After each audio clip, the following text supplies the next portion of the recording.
This week, we're going to start a new series called Happy Holidays. You see, to determine if something is really full or something is just mere hollow, we got to look beyond the surface. The nature of hollowness is that on the surface, everything looks the same.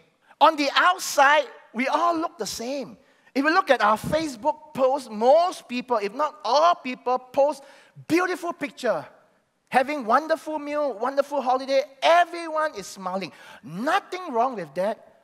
But we need to look closer. Is it really full, or we are just trying to fool people? Because at best, it is just hollow. So what we're going to do is that for this series, we want to learn from probably the richest and the wisest king that's ever lived. He is King Solomon. As wise as he is, he had a problem in life. His problem was with women. He had a total of 700 wives and 300 concubines.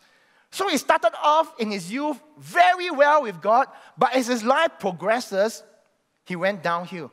So at the end of his life, perhaps as he looked back at the rear view mirror of his life, he began to pen these words in the book of Ecclesiastes, perhaps even with a sense of regret, to think how his life was so hollow. Today I want to talk to you about pleasure without joy.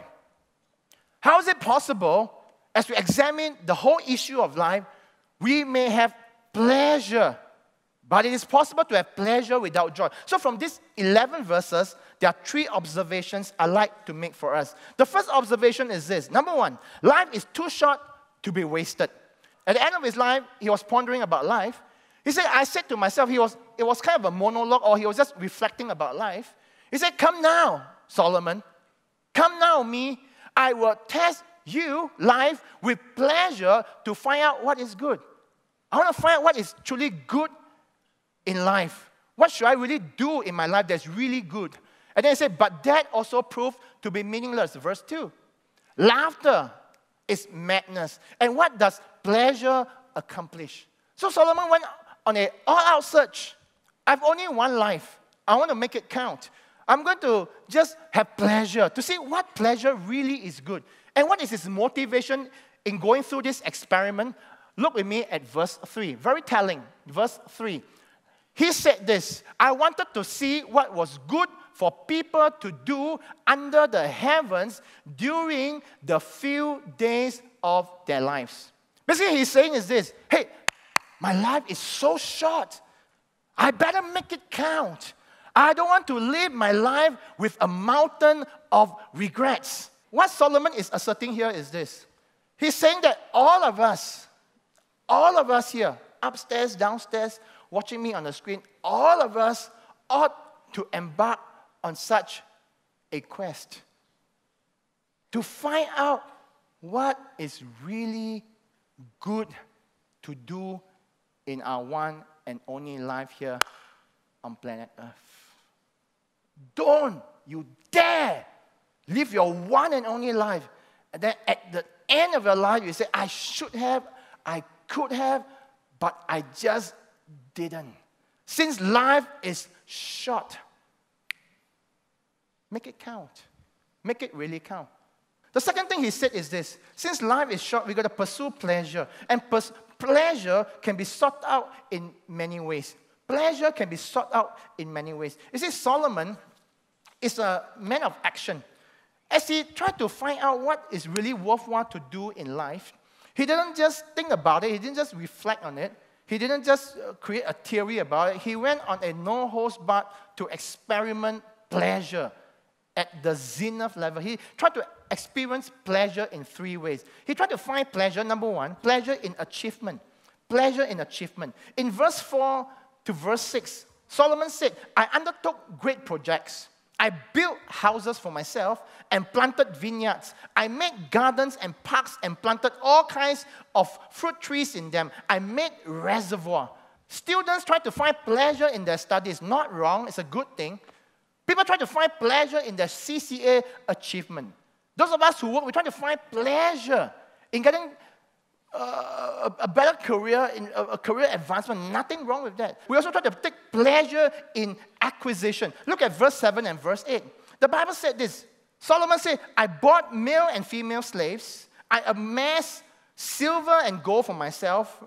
I acquired male and female singers. So Solomon tried to amass a lot of pleasure through acquisition.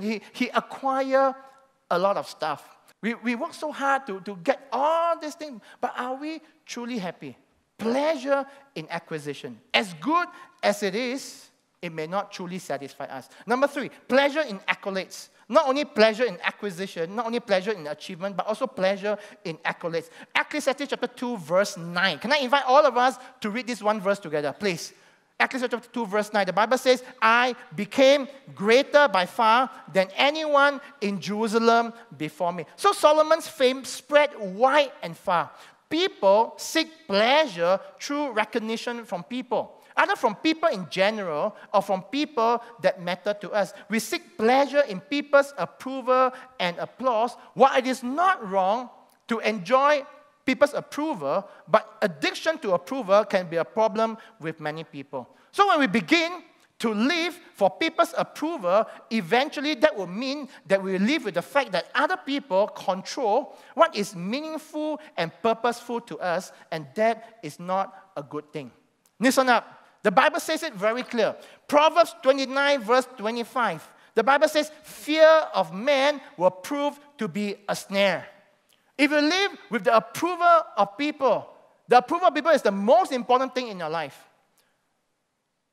You live with the fear of man, that could be a snare to you. But whoever that trusts in the Lord is kept safe. Solomon experimented with this thing called pleasure in his life.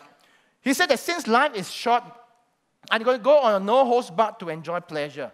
Pleasure in achievement, pleasure in acquisition, pleasure in accolades. By the end of the day, he came to this finding. Number 3, he found out that joy is found only in God. Verse 11. Yet when I surveyed all that my hands had done and what I had toiled to achieve, keywords here, everything was meaningless, a chasing after the wind. Nothing was gained under the sun. What he's saying is this: everything was meaningless. Now, this is important. You got to understand this theologically, all right? He didn't say, after he tried to seek pleasure in everything, he didn't say everything was evil. He didn't say everything was bad. He said everything was meaningless, a chasing after the wind. So what that means is that pleasure in and of itself is not wrong. Nothing wrong with having achievement. If you try to find fulfillment in all these things, you'll never find yourself being fulfilled. A chasing after the wind. Giving you something to do, but getting you nowhere. Promises more than it delivers. So at the end of this book, in Ecclesiastes chapter 12, verse 13, this is Solomon's conclusion. He said this: now all has been heard. Here is the conclusion of the matter. What's the conclusion of the matter? Try everything. The conclusion of the matter is this: we're going to come to a place where we fear God and keep His commandments, for this is the duty of all mankind. Only Jesus truly satisfies.